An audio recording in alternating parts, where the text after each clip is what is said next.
ತಂಗಳು ಕೋಳಿ ಸಾರು ಜೊತೆ ಬಿಸಿ ಶಾವಿಗೆ ಕಾಯಲು. ನಮಸ್ಕಾರ, ಸರಿತಾಶ್ರೀ ಲೈಫ್ ಸ್ಟೈಲ್ಗೆ. ಸ್ವಲ್ಪ ಕಾಯಿ ಜೊತೆಗೆ ಏಲಕ್ಕಿ ಕಾಯಿ, ಸ್ವಲ್ಪ ಗಸಗಸೆ, ಚೂರು ಕಡಲೆ ಹಾಕಿ ಚೆನ್ನಾಗಿ ಪೇಸ್ಟ್ ಮಾಡಿಕೊಂಡೆ. ಇನ್ನೊಂದು ಕಡೆ ಬೆಲ್ಲನ ಕುದಿಯೋಕ್ಕಿಟ್ಟಿದ್ದೆ, ಶೋಧಿಸ್ಕೊಳ್ಳೋಕ್ಕೆ ಸರಿ ಹೋಗುತ್ತೆ ಅಂಥೇಳಿ. ಕಾಯನ್ನ ಬೇಯೋಕ್ಕಿಟ್ಟು ಇನ್ನೊಂದು ಪಾತ್ರೆ ತೊಗೊಂಡು ಅದಕ್ಕೆ ನೀರು ಮತ್ತು ಸ್ವಲ್ಪ ಉಪ್ಪು, ಜೊತೆಗೆ ಅಕ್ಕಿ ತರಿ ಇದ್ದರೆ ಅಕ್ಕಿ ತರಿ, ಇಲ್ಲಾಂದರೆ ನೀವು ಮೀಡಿಯಮ್ ರವೆನೂ ಹಾಕ್ಕೋಬೋದು. ನಾನು ಅಕ್ಕಿ ತರಿಯಲ್ಲೆಲ್ಲ ಹಂಗಾಗಿ ಮೀಡಿಯಮ್ ರವೆನ ಹಾಕಿ ಸ್ವಲ್ಪ ಅಂಬ್ಲಿ ಮಾಡೋಕ್ಕಿಟ್ಟೆ. ಇದಾದಮೇಲೆ ನಾನು ಚಕ್ಲಿ ಒಳ್ಳಲ್ಲಿ ಶಾವಿಗೆ ಮಾಡ್ಕೊಳ್ಳೋಣ ಅಂತ ರೆಡಿ ಮಾಡ್ಕೊಳ್ತಿರೋದು. ಅದನ್ನು ಬಿಚ್ಚಿ ಶಾವಿಗೆ ಒಳ್ದು ಹಾಕಿ ಸ್ವಲ್ಪ ಎಣ್ಣೆ ಸವರಿ ಎತ್ತಿಟ್ಕೊಂಡೆ. ಅಷ್ಟರಲ್ಲಿ ಅಂಬ್ಲಿ ಚೆನ್ನಾಗಿ ಕುದೀತಾ ಇತ್ತು. ಅದಕ್ಕೆ ಹಸಿಟ್ಟು ಹಾಕಿ ಸ್ವಲ್ಪ ತುಪ್ಪ ಹಾಕಿ ಚೆನ್ನಾಗಿ ಬೇಯಕ್ಕೆ ಬಿಟ್ಟಿದ್ದೆ.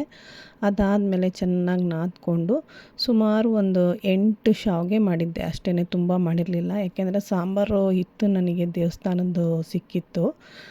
ಹೊಸ್ಲು ಮಾರಮ್ಮ ದೇವಸ್ಥಾನದಲ್ಲಿ ಪೂಜೆ ಮಾಡಿಸಿದ್ವಿ, ಅದರದ್ದು ಪ್ರಸಾದ ಸಿಕ್ಕಿತ್ತು. ಹಂಗಾಗಿ ಬರೀ ಶಾವಿಗೆ ಕಾಯಲ್ಲಿ ಮಾಡಿಕೊಂಡೆ. ಇನ್ನು ನಮ್ಮನೆಯವರು ಶಾವಿಗೆ ಇನ್ನು ಅಷ್ಟೊಂದು ಇಷ್ಟಪಡಲ್ಲ, ಒಂದೇ ಒಂದು ತಿನ್ನೋದು.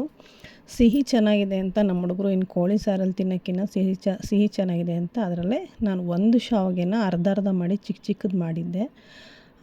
ಅತ್ತೆ ಚಿಕ್ಕದು 1-2 ತಿಂದರು, ಹುಡುಗರು ಒಂದು ಅರ್ಧ ತಿಂದರು, ನಾನೆರಡು, ನಮ್ಮ ಮನೆಯವ್ರಿಗೆ 1.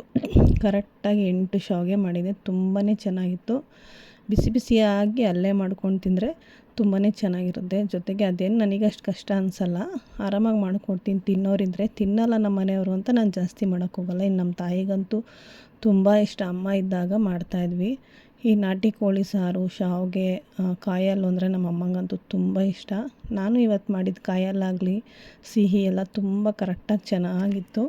ಇನ್ನು ಶಾವಿಗೆ ಕಾಯಲು ತಿಂಗ್ಳಿಗೆ 1 ಸಲ ಅಥವಾ 2 ಸಲ ಮಾಡ್ಕೊಂಡು ತಿಂದರೆ ತುಂಬ ಒಳ್ಳೆಯದು ಅಂತಾರೆ. ಯಾಕೆಂದರೆ ಅದಕ್ಕೆ ಗಸಗಸೆ ಆ ಥರ ಹಾಕಿರ್ತೀವಿ, ಮತ್ತು ಕಬ್ಬಣ ಅಥವಾ ಹಿತ್ತಾಳೆನಲ್ಲಿ ಶಾವಿಗೆನ ಒತ್ತಿರೋದು ಆರೋಗ್ಯಕ್ಕೆ ತುಂಬ ಒಳ್ಳೆಯದು ಅಂತ ಹೇಳ್ತಾರೆ.